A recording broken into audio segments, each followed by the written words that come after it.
Hello. I wrote this poem on a weekend break in Denmark, Western Australia. The trip down from Perth saw us driving behind a couple of animal transport trucks, and this experience is always a harrowing one for me.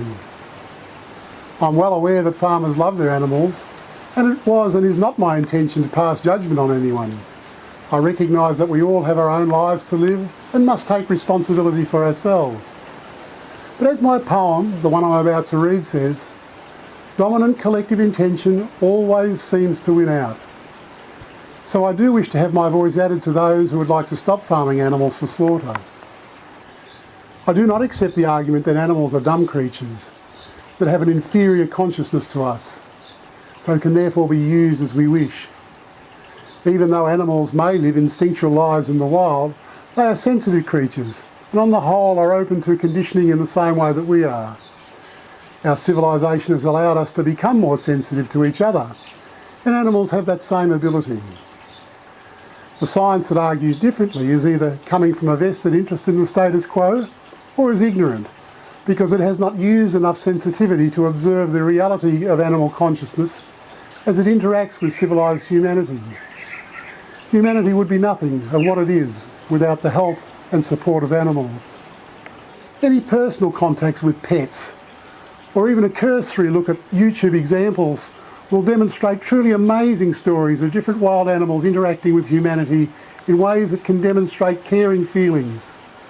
Wild animals can and often do show deep connection with the feelings of humanity and can produce spontaneous acts of bravery and kindness in the same way that the best of humanity can. Further, just because we are dominant or the animal has a submissive nature, it does not mean it gives us the right to breed it for food. Animals are not lesser creatures. They are just different in the way they exploit their consciousness. They are all reflective enough to know fear when they realise that their life is being threatened. Humanity does not need any longer to slaughter animals for food. We can produce more than enough nutritious and tasty food from grains and legumes and fruits and vegetables.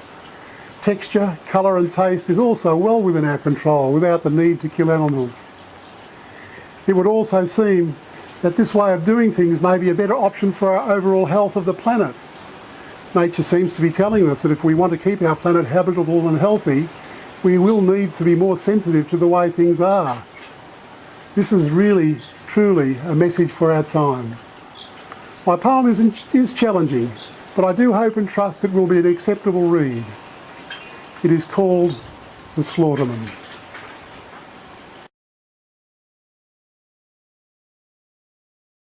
How often can the slaughterman, when caught in the gaze of his beast, avert his sight from the eye in fright to ignore the fear trapped in this last moment of life?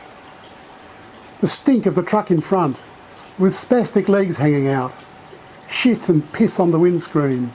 What are these animals all about? The transport ship being filled, with consciousness prodded up from the wharf, the walking dead removed from their land of birth, to be butchered by others, sold for what they are worth. Their last journey in life not quite dead, their future sealed and filled with dread, packed alive, ready for consumption, fearful products sold with desirous assumption. So why are animals born into production? Nature plays, not judging their destruction, leaving dominant intention to call the race, desire the driver that creates each face. Intentional movement, trapped at death, recycles in consciousness to bring new breath. Instinctual process that leaves awareness unknown, without self-reflection to shape what is grown. However, the human potential is greater. Self-awareness can be used to reflect, to create our lives with compassion, to bring peace to the world and develop respect. No need to eat the consciousness of animals, along with the fear we trap into their form. Any life with a mother, a breath or a face can be conserved and left to run its own race.